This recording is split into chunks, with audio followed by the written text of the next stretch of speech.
Griff says hi. Hi. Your family, your people, your people. Really? Who's there today? Griffin says my room is messy today. Oh, It kind of is. I can't disagree. Kind of. Crazy Hair Chris is here. hi, Chris. I love you. Is How it are you doing? Huh? Is it Chris Alvarez? No, Gregoire. Kenyatta's son? Gregoire. Gregoire. Who's Alvarez? Huh?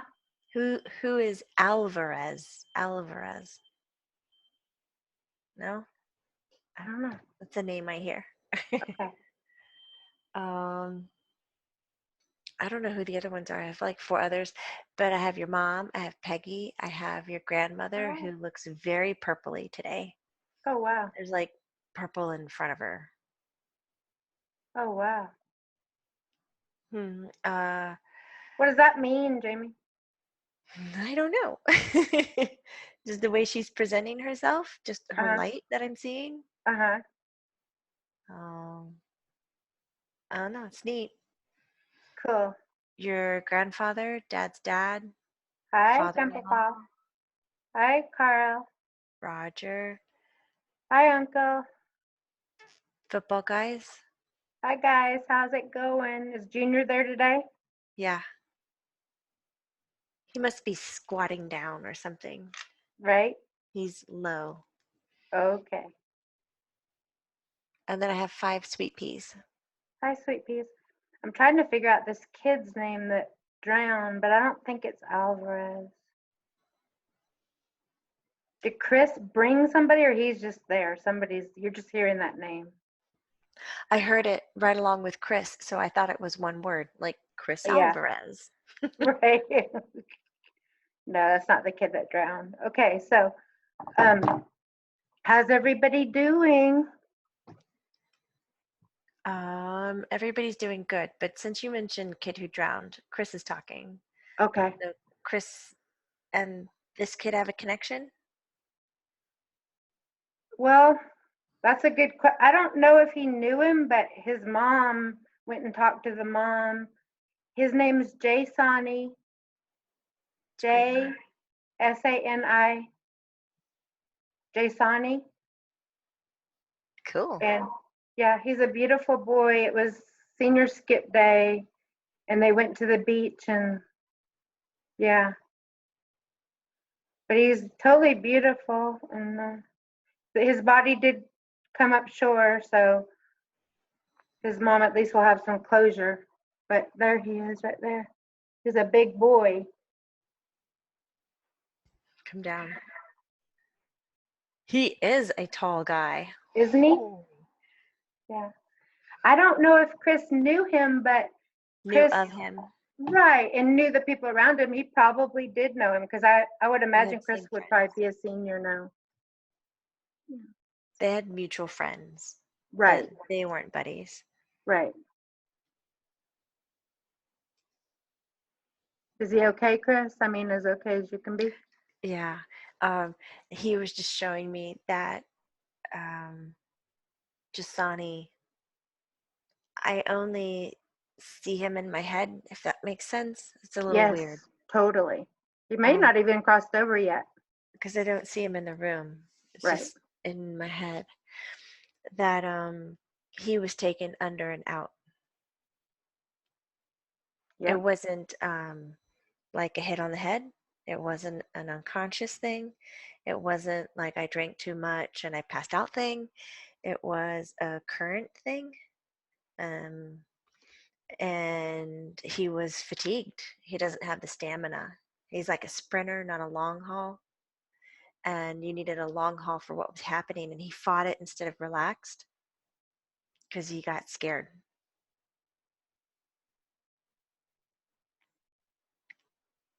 He was not bitten by a shark. This was not a shark attack. And why is there laughter with that? Um, we just won't know right now because he's not giving me any more information.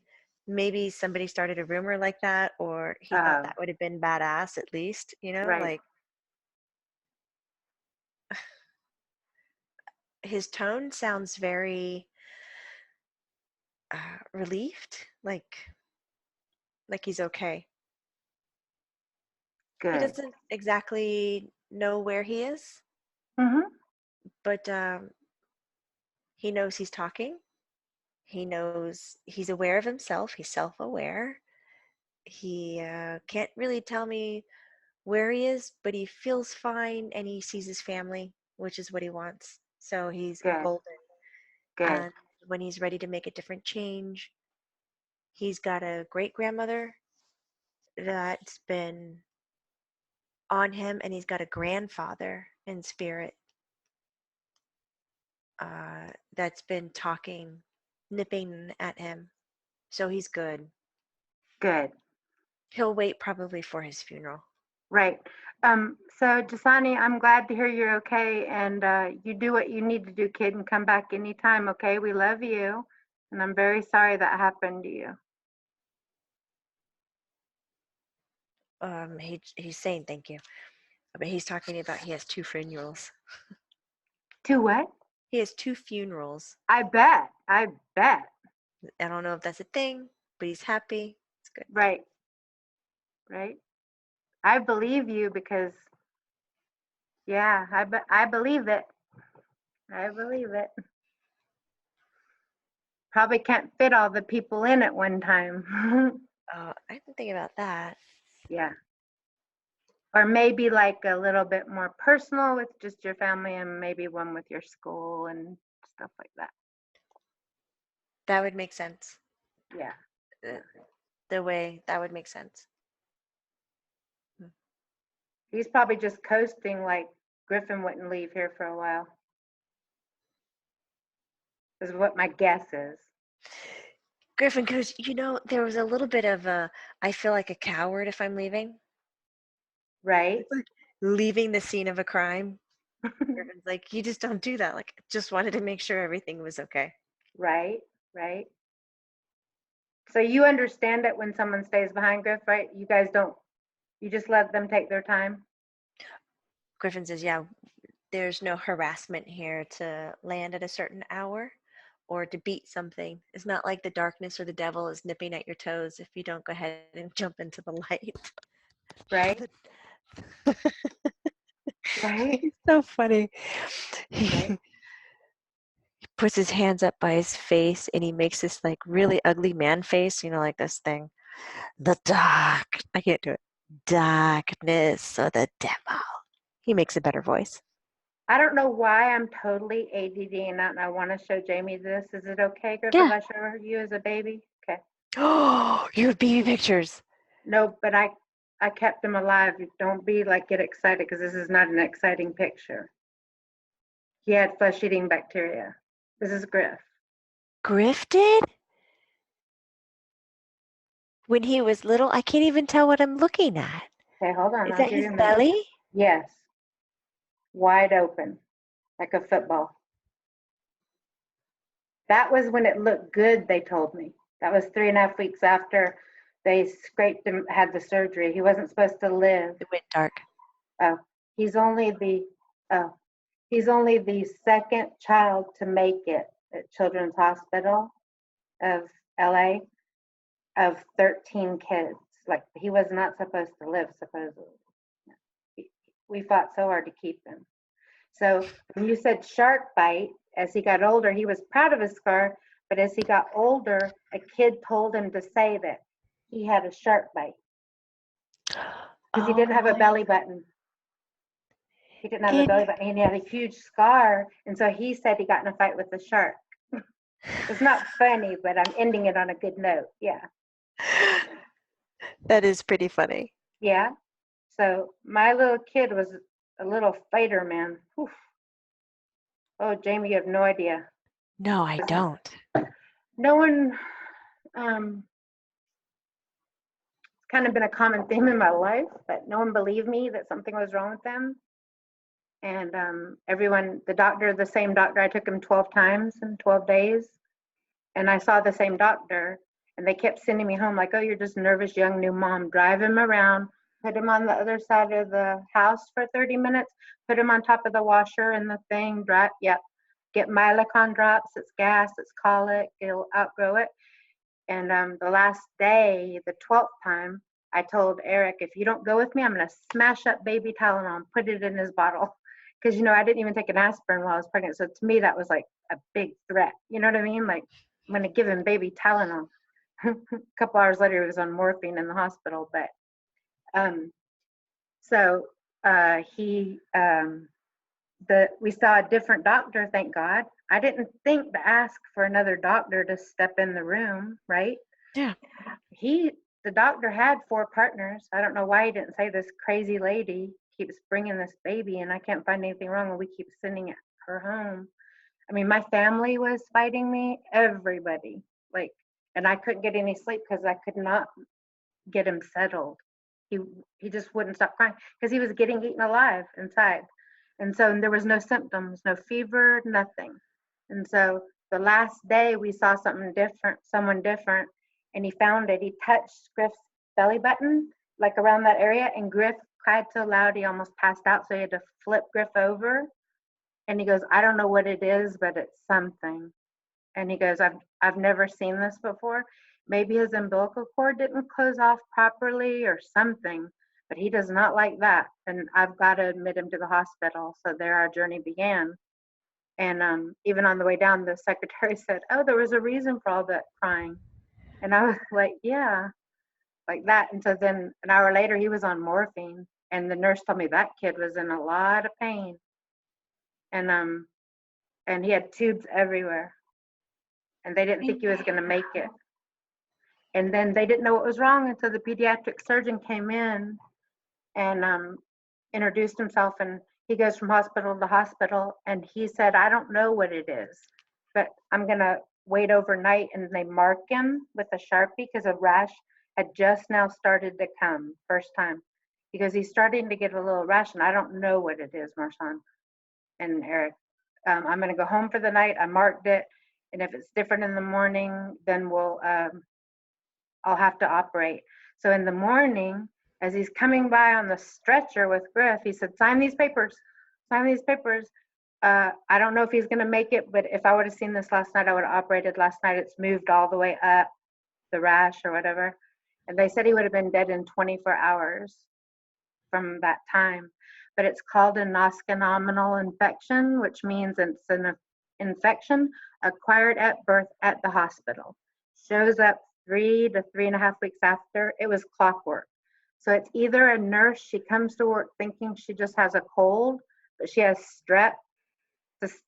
It's a strain of strep, and it goes in the umbilical cord. Or since I had a C-section, somebody dropped something and it wasn't clean and they used it. One of those 2 things happened. Or she doesn't wash the hands between changing the poo-poo. You know what I mean? Between the babies. Something. They'll never know why, because it usually only happens in like 3rd world countries. Like, so, yeah. Yeah. So he barely I can made hear it. myself breathing on your end. Yeah. No, they had to put him in an induced coma for 5 weeks or something like that, because he started to feel better after they took it out. So baby wants to move when they feel better, but they sewed it closed and it busted open because he didn't have enough skin. Right. There's always one complication for another. And so they sedated him in a coma with maybe propofol or something. I don't know what it's called, but that was so painful because he felt better. They don't want him to move, and he's a baby, and they can't tell him don't move because that needs to heal from the inside out. They said, we're going to leave it open to heal now. And then I had to take him home with that because they want him out of the hospital. Even though he's not ready to be out of the hospital, they want him out of there because that's where he got it. And they don't want him to get something else. You know what I mean? So you got to learn how to do the dressing, and then you get 24-hour nurses. And it just continues for about a year. And oh God, it was horrific. And then he got ulcers, and it was really ironic because when Griffin passed away, Jamie, the counselor at Thousand Oaks High School called me, and she knew about this. I guess Griffin had talked with her some or whatever, and she thought all his issues through life, like, not the people not saving him, but him wanting to fit in so bad and the tics he had, and were all PTSD from that incident. She believed that. And I thought that was one of the most insightful things I'd ever heard. I was like, I would I would agree with you, you Wow. know, because um just being sedated and in no control of yourself and poked and prodded in a children's hospital is a learning hospital. So they do things a million times. You know what I mean? Like, it's the best place you want to be if you have a sick kid. Like, you think, oh, we've got great insurance. We don't want to be here. Oh, yeah, you do. Because that's where all the latest, newest things are being learned. But yeah, so I never shared that with you. But yeah. No, you haven't. Well, it came up in my mind. It does occasionally, but we saw a movie on Sunday called oh, I can't think of the name, but I swear it was a different story, but it was the same story of my life. And I was like, holy shit. I was joking with my friend. Next week should we see Don't Help You and You Overdose? Drag you up the driveway? I mean, gosh, you know what I mean? Like, it was my life story on film, but in a different scenario. Like, nobody believed the mom, and the kid lived. The kid made it, but nobody believed he was going to make it. He drowned. And he was supposed to have brain damage and stuff, but he made it. And the only person that believed in him was his mom. Even the doctors didn't believe, nobody believed he'd make it. And I felt like I fought for Griff like that. You know what I mean? Like, that's why we had like this really intertwined bond, you know? So, God, you had a moment of birth, and then right afterwards, it was yeah, introduction to death. right. His bigness, they said, saved him. A lot of what saved him. He was like almost 10 pounds. So good thing he was a fatty. Good thing I ate, Griff. He's telling me that gives him all the excuses in the world to be an ass the way he'd like to be. Right, He's teasing. If right, anybody's watching this, he is far from an ass, right. But Griffen. I get what he's saying. It's a personal message to me. Like,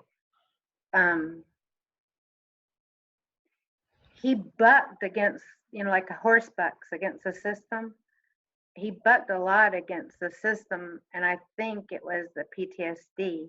But he was a sweetheart, because whenever he would do things like we've brought up before, like he'd be in a fight, it would make sense when you'd ask him why.